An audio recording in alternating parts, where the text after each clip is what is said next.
North Carolina's in if they win this game tomorrow. I mean, I think that's obvious, but easier said than done, as well as Carolina's going to be a 8.5, 9-point underdog in this one. Rob Doster, what chance do you ascribe the Tar Heels to get this done at home and get into the tournament? I think they actually have a chance.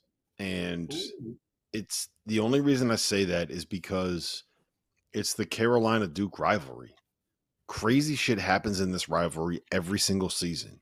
And everyone's like, oh, I'd be shocked if North Carolina beat. No, it's North Carolina and Duke. It's this rivalry that, I think it's going to take a 30 burger from RJ Davis, Ian Jackson looking like the Ian Jackson that we saw 6 weeks ago, Seth Trimble playing well, and somehow, some way, some miracle, the fact that North Carolina's starting lineup and best five with Van Allen Lubin as the 6'7" center is going to be able to compete with a team that starts four guys that are 6'7" or taller.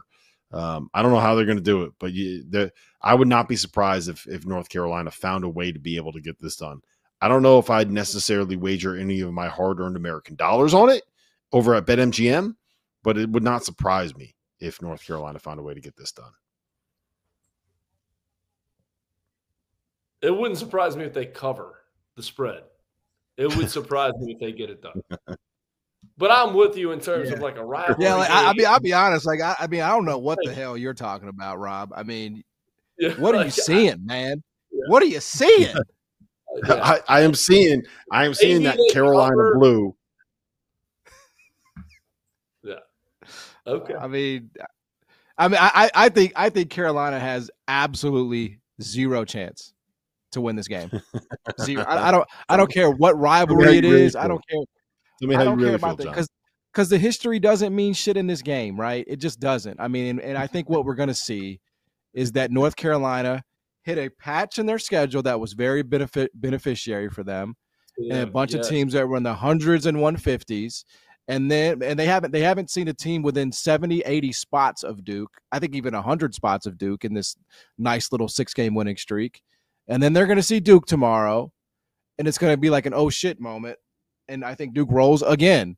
I think they're going to get exposed tomorrow. I really do. Again, credit to them for beating the teams they're supposed to beat, Matt. But why do we think anything would be fundamentally different about this North Carolina team just because they beat up on some slapdicks in the ACC? I'm with you. But let me shift to this real quick. Shout out to New Mexico. What a year for the Patino family, by the way. New Mexico games final, Mountain West regular season champions, outright. They knock off UNLV 81-67. Is there a better family that's having a family that's having a better year than the Patinos right now? Is there a family that's having a better year than them? They did. I won the Mount Laurel 9U Rec League basketball championship. I know you did, and you were. I don't want to get political. Red pick and roll protection family, but that's what you did. I'm with you, John. I don't see Carolina winning this game.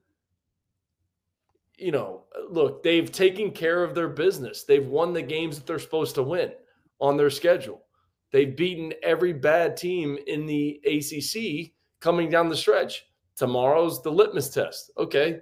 Right. All right. You want to be an NCAA tournament team? Show us. Yeah. Show us. That's right. If you get beat by double figures, you're not. Remember, the last time they played a tournament team. Yeah, exactly. If it's a one-possession game at the under 4 timeout, all right, maybe you are. But tomorrow's the test. All right, show us what you got. And it's at home. It's at home. Mm-hmm. It's at home, yeah. But anyway, Rob's got North Carolina money line. He says he gave it out here on the show. He says it's his biggest bet of the season.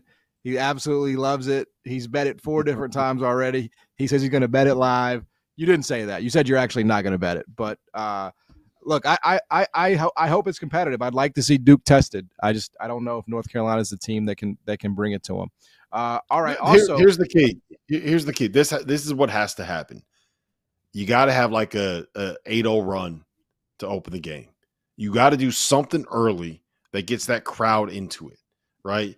Because if you remember what happened in Cameron Indoor Stadium, Duke, like it was like 47-15 or something like that. That game was over 5 minutes into it. You cannot let that happen if you're North Carolina. Yeah. You're going to have 17,000 people in the Dean Dome. That's not going to happen tomorrow. It's not. That's not going to be. That's not going to be the case.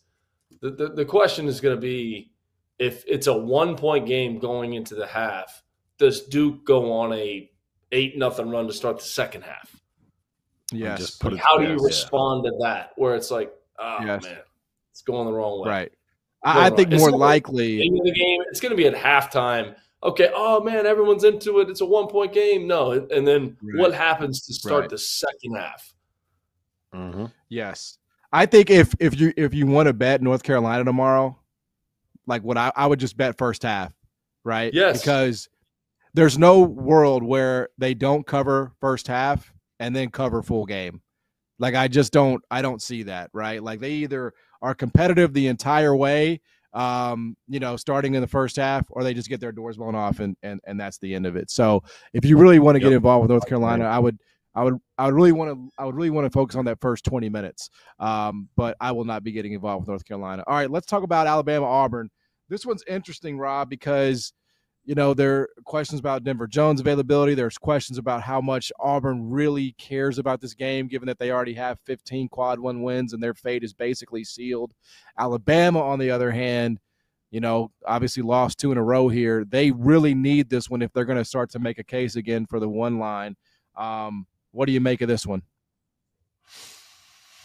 I don't know, man. I think Auburn finds a way to be able to win it. I think Auburn wins it fairly comfortably. My question is, what do you think this line's going to be? How much is Auburn laying? Are we talking like 7.5? Are we talking? Yeah, I think it's like 8. No, it's like 8.5, somewhere around there. It's already open. So, and it's at KenPom, it's 11. And I think that, again, it's come in because there's questions about Auburn's motivation and Denver Jones's injury. I don't think you need motivation when you are playing you're playing your rival, right? You're playing your rival. You don't need any motivation. It's a rivalry game. There's no motivation. You just got punked by Texas A&M. You're playing your rival. There's a statement to be made that it's going to be senior night for some of these guys. Like I think they come out and roll them. That's true. I've kind of gotten to the point where I'm not as in on Alabama as I was maybe 3 weeks ago. I think clearly, because you're talking about them like they're a 10 seed. They're just going to get rolled. I think Auburn's that good. I I agree.